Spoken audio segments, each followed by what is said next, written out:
Pesona si Gadis Desa, episode 46 dengan judul Ledakan Nikmat. Selamat mendengarkan. Nafas Vedo naik turun dengan cepat saat panggilannya tak kunjung dijawab oleh Nania. Dia seperti terkena serangan jantung ketika mendapat pesan masuk berisi bom atom yang sangat mengerikan. Vedo yang saat itu sedang makan malam bersama keluarganya merasa kalau makanan yang dia telan telah berubah menjadi potongan kaca yang sangat tajam ketika melihat gadisnya tengah berpelukan dengan pria lain di ruang tamu rumahnya. "Angkat teleponku, brengsek. Jangan membuatku kesal," umpat Vedo meneriaki layar ponselnya. Abigail, Matteo, dan juga Kayo sama-sama menghentikan makan malam mereka ketika mendengar teriakan Vedo. Mereka begitu penasaran dengan apa yang terjadi hingga membuat buaya darat ini terlihat begitu marah. "Ini ruang makan, Ved. Ibu tidak suka kau mengacau seperti ini," tegur Abigail ketika melihat sang putra masih terus mengumpat. "Maafkan aku, Bu, tapi ini sedang sangat gawat. Benar-benar sangat gawat," sahut Vedo sambil menulis pesan di ponselnya. "Gawat kenapa, Kak? Apa yang terjadi?" tanya Kayo. Vedo menoleh sekilas ke arah sang adik. Setelah itu dia kembali sibuk dengan ponsel di tangannya. Rambut Vedo yang tadinya rapi kini sudah berubah menjadi berantakan. Dan dasi yang melingkar di kerah bajunya kini sudah tergeletak di lantai.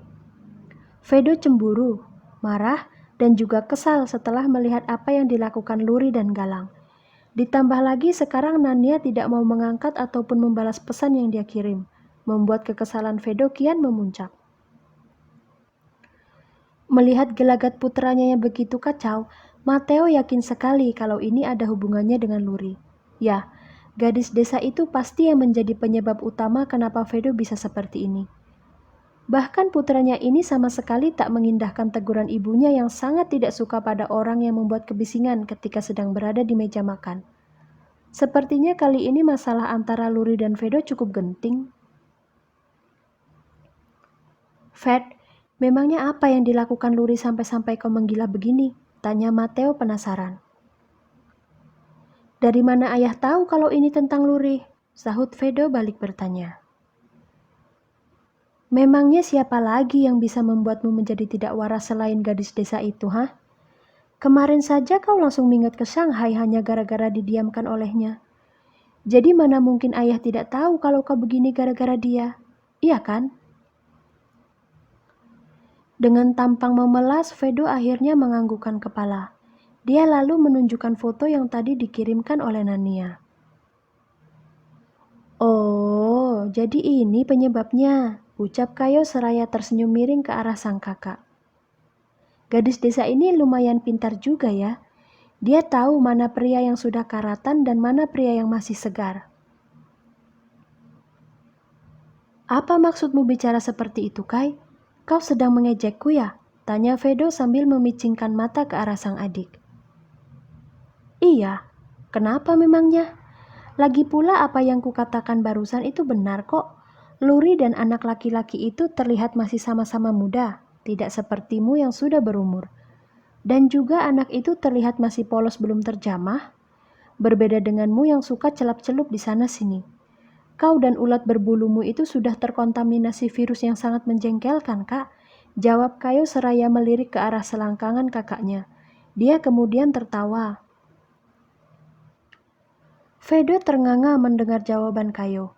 Dia lalu melihat ke arah ayahnya, kemudian beralih melihat ke ibunya. Vedo mendengus jengkel ketika mendapati kedua orang tuanya yang sedang menahan tawa. "Tertawalah, berbahagialah kalian di atas penderitaanku," ucap Vedo dengan nafas menderu. "Begitu saja langsung merajuk. Pantaslah kalau Luri kabur ke pelukan pria lain. Rupanya karena sikapmu yang masih kekanak-kanakan," sahut Abigail sedikit tak tega melihat putranya putus asa. "Tidak seperti itu juga, Ibu. Di sini yang salah itu bukan Luri, tapi pria yang sedang dipeluknya. Ini pasti hanya akal-akalannya saja supaya bisa menyentuh gadisku. Anak itu pasti sengaja melakukannya. Aku yakin sekali."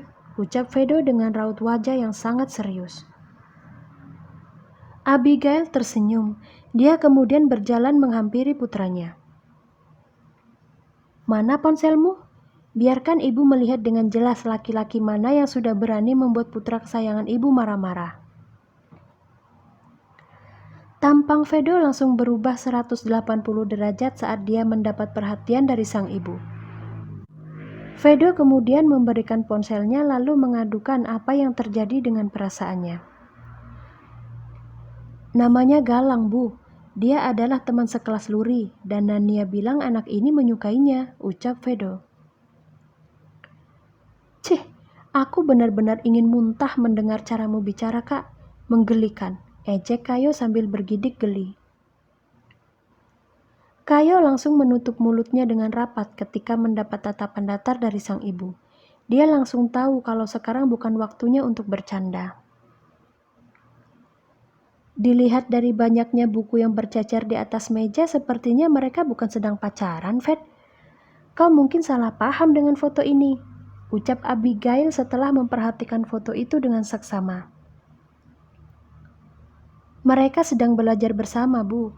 Tadi sebelum foto itu dikirim, Luri sudah lebih dulu memberitahuku kalau Galang ada di rumahnya, sahut Vedo menjelaskan. Sebelah alis Abigail terangkat ke atas. Dia lalu menatap Vedo dengan raut wajah keheranan. Kalau Luri saja sudah memberitahumu, lalu kenapa kau seperti ini? Apa sebenarnya yang membuatmu marah? Cepat jelaskan, jangan membuat ibu menjadi bingung. Aku marah karena merasa cemburu melihatnya memeluk pria lain, Bu. Luri itu gadisku. Aku mana mungkin rela membiarkannya dekat-dekat dengan Galang. Dia milikku, Bu. Sendok yang sedang dipegang Matteo langsung terjatuh ke atas piring saat dia mendengar ucapan putranya. Sungguh, gen gila yang ada di tubuhnya benar-benar mengalir ke tubuh Vedo. Buaya darat ini begitu posesif dan suka mengklaim anak orang sesuka hati. Sama sepertinya dulu. Tapi yang ibu lihat, Luri bukan sedang berpelukan seperti orang pacaran, Vedo. Sekarang buka matamu dengan benar. Hanya tangannya saja yang menyentuh punggung dan bahunya Galang, sedangkan tubuhnya dia tarik ke belakang. Luri malah terlihat seperti sedang memberi ketenangan. Ibu berani bertaruh kalau ini hanya sekedar pelukan simpatik saja, tidak seperti yang kau pikirkan, omel Abigail setelah menzoom foto yang menjadi skandal calon menantunya. Karena penasaran, Kayo dan Matteo mendekat ke arah Vedo. Mereka bertiga sampai menyipitkan mata ketika memandangi foto itu dengan seksama. Dan hasilnya adalah... Wah, sepertinya matamu sudah tidak berfungsi dengan baik lagi, Kak. Jelas-jelas Luri menjaga jarak bahkan ketika dia sedang memeluk Galang. Dan di sini, kau kebakaran jenggot tanpa mencari tahu dulu kebenarannya. Ternyata memang benar kalau cinta itu buta. Aku baru tahu sekarang, sindir Kayo sambil berjalan ke tempat duduknya. Untung saja tidak ada Elea di sini. Jika dia ada di sini, habislah kau, Fed. Elea pasti akan mengejekmu habis-habisan, imbuh Matteo sembari menggelengkan kepala. Vedo meringis sambil menggaruk kepalanya yang tidak gatal. Dia lalu melirik ke arah sang ibu yang masih berdiri di sebelahnya. Kali ini ibu memaafkanmu, tapi jika kegaduhan seperti ini kembali terjadi saat kita sedang makan, maka bersiaplah menjadi Casanova yang gagal. Ibu tidak akan segan-segan untuk membuat burungmu tidak berani keluar lagi. Mau, ancam Abigail. Jangan begitulah, Bu. Aku kan hanya terbakar cemburu saja tadi, sahut Vedo panik. Cemburu ya cemburu, Ved, tapi akal sehat harus tetap dipakai. Jangan seperti ayahmu yang suka meledak-ledak tanpa alasan. Mana ada aku seperti itu, darling. Aku bisa meledak hanya ketika sedang berada di dalammu saja. Karena ledakan itu rasanya sangat nikmat, membuatku menjadi ketagihan ingin lagi dan lagi.